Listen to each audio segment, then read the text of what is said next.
Bonjour à tous et merci beaucoup pour votre présence. Je voudrais parler un peu avec l'ancien président de la RDC, M. Joseph Kabila. Personnellement, j'ai été marqué par votre passage en RDC. J'ai beaucoup apprécié. Bon, tout le monde n'a pas la même vision que vous. Vous êtes arrivé au pays, il y avait beaucoup de difficultés dans le pays, il faut le reconnaître. Le pays était déchiré par la guerre. La RDC était déchirée en trois parties. Une partie qu'occupait Jean-Pierre Bemba, une autre partie qu'occupait Azarias Rouberois et le RCD Goma, et une autre partie qui était occupée par vous.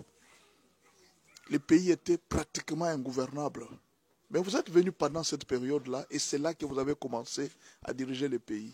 Quelque chose qui m'a beaucoup marqué en vous, c'est mon Memimaki, Abundakate, Pe Aswanakate.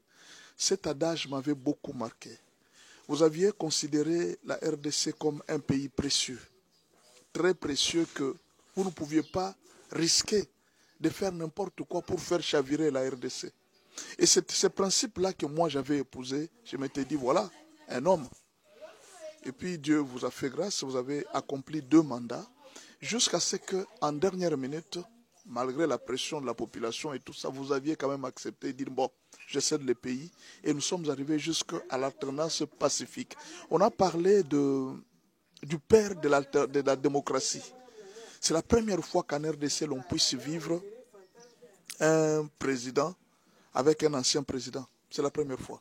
C'est une histoire que vous avez créée dans ce pays qui est unique à ce pays. Et la RDC avait déjà pris un très nouvel élan. Et puis, subitement, vous avez changé, peut-être par vengeance à Félix Tshisekedi, peut-être par pression de vos collaborateurs, peut-être par autre chose que nous ne savons pas. Vous êtes retrouvé du côté où vous êtes en train de combattre ce que vous-même vous avez planté. Et ça, moi, je ne peux pas vous conseiller. Ce n'est pas une très bonne chose. C'est une bonne aventure, parfois, de tenter de récupérer le pouvoir. Mais il y a trop de risques pour votre vie. Et c'est tout ce que moi, je vais vous demander. Il y a vraiment trop de risques pour votre vie. Et pourquoi? Parce que je vous donne 3 raisons pour lesquelles je vous dis d'éviter ces risques. D'abord, première chose, le pouvoir vient de Dieu. L'autorité vient de Dieu. Tout pouvoir vient de Dieu. Vous savez, quand vous avez été président, ce n'est pas parce que l'AFDL est arrivé, tout ça, non. Dieu avait déjà prévu qu'un jour vous seriez président de la RDC. C'est ainsi que vous êtes devenu président de la RDC. Est-ce que Dieu avait déjà prévu qu'un jour vous rentrerez président de la RDC? Ça, je ne sais pas. Peut-être que vous aviez déjà accompli votre mission et que vous avez déjà fini votre mission pour ce pays. Et ailleurs, peut-être on vous attend peut-être pour une autre mission. Mais qu'aujourd'hui, vous puissiez faire un forcing pour retourner au pouvoir, vous devez avoir l'assurance que Dieu est avec vous. Vous devez avoir l'assurance que c'est Dieu qui m'envoie. Ou alors, vous êtes en train de vous pousser vers la mort. C'est-à-dire, tout pouvoir vient de Dieu. Soyez sûr que ce que vous faites, vous êtes vraiment avec Dieu. Toute autorité vient de Dieu. On ne force pas un pouvoir. On ne force pas une autorité. La deuxième chose, il ne faut pas trop compter sur les Katangais. Dans l'histoire du pays, les Katangais ne se battent jamais pour leur leader. Ça, il faut le savoir. Les Katangais, ils ont, dans toute l'histoire de la RDC, les Katangais ont déjà connu un seul problème. Si tu as vu les Katangais se battre dans l'histoire du pays, ils se sont battus plus de 2 ou 3 fois. C'était pour chasser les Balouba et rentrer chez eux. C'est la seule lutte des Katangais. D'ailleurs, je veux te dire que si au pouvoir aujourd'hui, il y avait quelqu'un du Bas-Congo, il y avait quelqu'un de Bandundu au pouvoir actuellement, s'il y avait quelqu'un de Bandundu, les Katangais n'auraient même jamais fait cas de vous. Si aujourd'hui les Katangais même vous apprécient, ou non, Raïs, ce n'est pas parce qu'ils vous aiment. Les Katangais ne soutiennent jamais leur leader. Les Katangais ont leurs problèmes. Leur problème, c'est que Félix Tshisekedi puisse quitter le pouvoir. C'est ça le problème des Katangais. Alors, ils sont à la recherche de tout celui qui peut chasser Félix au pouvoir. Eux, leur problème, leur combat depuis toujours, ils n'aiment pas les Balouba. Les Balouba du Kasaï, c'est un problème très sérieux pour les Katangais. C'est depuis des années. C'est les conflits que les Katangais ont connus dans ce pays. C'est avec les Balouba.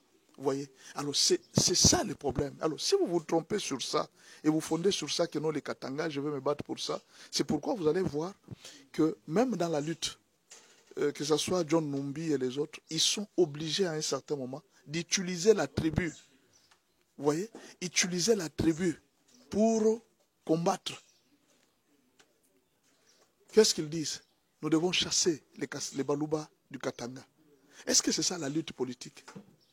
Un homme qui est déjà arrivé au niveau national, peut-il lutter pour dire que nous devons chasser les Baluba du Katanga? Jusqu'aujourd'hui, le seul combat des Katangais, c'est de chasser les Baluba du pouvoir, chasser les Baluba du Katanga. Est-ce que c'est ça le combat? Non, ce n'est pas un vrai combat. Mais alors, il faut savoir qu'il ne faut pas compter trop sur les Katangais. Les Katangais ne se battent jamais pour les leaders. Aujourd'hui, Mouzé est mort. Vous avez déjà vu les Katangais s'étonner pour savoir comment Mouzé est mort? Qu'est-ce qui est arrivé à Mouzé? Quel Katangais a déjà posé la question? Vous avez même déjà vu, depuis tous ces leaders katangais qui sont ici, quelqu'un essayer même de faire un monument dans la tribu où Mouzé est né, là, chez lui, au village. Les Katangais, ça ne les intéresse pas. Les problèmes de pouvoir n'intéressent pas les Katangais. Les Katangais, leur problème, c'est leur province, leur minerai, c'est tout. Vos histoires politiques là et tout ça, ça n'intéresse pas. C'est-à-dire, si aujourd'hui, tu peux les aider à faire partir Félix Tshisekedi du pouvoir, tant mieux, ils peuvent t'applaudir. Oui, ils peuvent t'applaudir. Mais t'applaudir parce que tu es raïs, non. Ça, c'est pas leur lutte. Alors, si tu comptes sur eux, je pense que c'est une très grave erreur. Il ne faut pas compter sur ces gens-là. Ils ne vont pas te soutenir. Ils n'ont pas d'appui à te donner. Ça, je te dis la vérité. Eux ne soutiennent des gens à moins que tu viennes. Bon, comme peut-être avec les soucis que Félix va partir, mais pas pour autre chose. Une autre raison pour non, je vais arranger les pays, non. Si tu peux sécuriser leurs richesses, t'as bien. Vous voyez? Parce qu'aujourd'hui, si les Katangais, sur qui vous pouvez compter, ils étaient en train de réfléchir, ils ne devraient même pas vous recevoir. Pourquoi? Parce que la mort de Mouzé Laurent Désiré Kabila est liée au Rwanda. Toutes les preuves aujourd'hui sont en train de voir que Mouzé a été tué, commandité par le Rwanda. Mais comment aujourd'hui les Katangais, si réellement ils avaient les soucis de leur leader, comment aujourd'hui les Katangais peuvent se taire et soutenir le Rwandais? Beaucoup de Katangais ne condamnent pas les massacres que les Rwandais font en RDC. Beaucoup de Katangais, ça ne les intéresse pas la guerre de l'Est. Non, ce n'est pas vraiment intéressé, pas du tout. Non, il y a des Katangais qui ont des soucis. Beaucoup de Katangais, la guerre de l'Est, ils sont même prêts aujourd'hui à soutenir Paul Kagame pourvu que Félix Tshisekedi quitte le pouvoir. Donc, ce qui fait, même celui qui a tué Mouzé, ça ne les intéresse pas. Celui qui a tué Tchombe, ça ne les intéresse pas.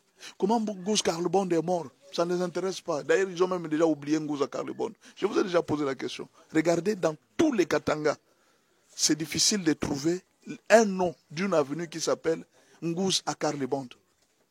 Un nom d'une avenue qui s'appelle Kyungu Akumonza. Ce sont des grands leaders. Les autres noms, quand on voit Sendwe, Sendwe, Tchombe, c'est Mobutu qui a laissé ces noms-là. Ça, c'est la place Tchombe. C'est Mobutu qui a laissé ces noms-là. Ce ne sont pas les Katangais qui ont mis, c'est Mobutu. C'est Mobutu qui a vu hôpital Jason Sendwe. C'est Mobutu qui a laissé ces noms. Avenue Lumumba, c'est Mobutu qui a laissé ces noms. Alors, ne comptez pas sur eux. La troisième chose, il y a le sang de plusieurs Congolais qui est en train de crier vengeance. Je ne veux pas que vous puissiez être dans cette histoire. Moi, je vous ai toujours dit, retirez-vous de ces histoires. Vous avez assez gagné. Il y a beaucoup d'argent que vous avez gagné. Vous avez beaucoup de choses à faire même pour l'Afrique. Même à travailler pour les réconciliations des guerres en Afrique. Vous pouvez travailler. Même aider certains présidents africains à bien diriger leur pays. Vous pouvez devenir le conseiller de plusieurs présidents africains parce que vous avez géré un pays le plus difficile, d'autant plus que vous avez ajouté même un diplôme universitaire. C'est très important. Vous voyez un peu? Donc tout ce que moi je vous demande, c'est de vous retirer de ces histoires. C'est juste une demande que je vous retire. À moins que Dieu, par révélation, vous a dit que non, non, vous devez encore retourner au pays. Mais sinon, si Dieu ne vous a rien dit, je pense que vous êtes entré dans un pays très dangereux et vous risquez de perdre votre vie. Parce que tout pouvoir vient de Dieu. Ne forcez pas. Faites ce que vous devez faire. C'est tout ce que moi je vous demande.